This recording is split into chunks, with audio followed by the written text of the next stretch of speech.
Hi, everybody. Alexia and I welcome you to our show. And this is the series on how you can have a lot more energy. Everyone wants more energy. And all we said in the last couple of sessions was that a genius, Carl Sagan's wife, Lynn Margulis, she was the one who really showed that the energy factories of our body, the little energizer bunnies, are actually morphed bacteria. So how could we have more energy? Well, let's focus in on the mitochondria. So what we know already from previous podcasts were, number one, everything in the mitochondria requires oxygen. Therefore, take your daily walks or run 15, 20 minutes at a good brisk pace, and you'll condition the whole oxygen delivery system. We said yesterday, to enhance that, if you breathe through the nose, you will get a gas from the nasal pharynx called nitric oxide, which facilitates the delivery system of blood to all your walking muscles by vasodilation. Now is for fuel, we said there's two fuels that the mitochondria can burn in the presence of oxygen. Number one is glucose. Everyone knows that, sugar.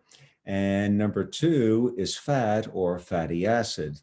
The preferred fuel is fat because you'll get a lot more energy and a lot fewer free radicals, which cause the destruction of the mitochondria. But now today's takeaway is really this. How about from nutrition? How could you have more energy? Well, this relates right to the mitochondria. And a Nobel Prize was given to a great scientist called Hans Krebs. And every medical student has to know every single step of the Krebs cycle for producing energy. The energy in the world is dollar bills. The energy of your body is called ATP. So how do the B vitamins fit in? Well, is every step of the Krebs cycle needs an enzyme, but enzymes need helpers, and the helpers are called coenzymes. I just call them spark plugs, and many of them are the B vitamins, NAD, FAD, things like that. So there are many, many, many B vitamins. They're a family, B1, 2, 3, 6, 12. Then they stop numbering them. Inositol, biotin, choline, PABA, pantothenic acid. And close to 50 years ago, when I was at Baylor College of Medicine, I went to a nutrition conference and had the honor of seeing the old gentleman there, Dr. Roger Williams, head of biochemistry, University of Texas at Austin. And he discovered one of the B vitamins, and he named it for the Greek god Pan, because it was found all over. It was ubiquitous, pantothenic acid. And his book is still around today, called Biochemical Individuality. Okay. So the B vitamins are so important. The takeaway is that they all stick together like a family. And that's why if you buy B vitamins, don't buy them separately. Get a B complex, get all of them together. And they're also known, the eponym, they're called the stress vitamins, okay, because you need them in times of stress, but also stress could knock them out paradoxically. So when I say stress, it means we all know mental stress, physical stress, too much alcohol, too much sugar. All of those things can vitiate and compromise your precious B vitamins. Interesting, a lot of people ask Alexia and I, Well, I heard yeast is good. And they're right. Actually, yeast is a good source of all of the B vitamins. And you could just sprinkle it on any kind of salad or soup. It's very versatile. And that's a good way to get the B vitamins also. A special consideration for seniors, B12. Lack of B12 is called B12 or pernicious anemia because it could be deadly. And I remember when I took hematology in medical school, I remember the cells,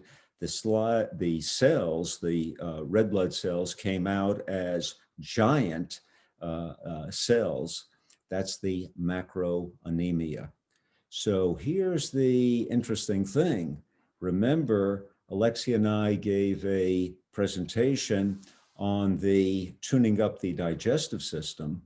And as we get older, there's a factor in the stomach which tends to decrease, with time, okay?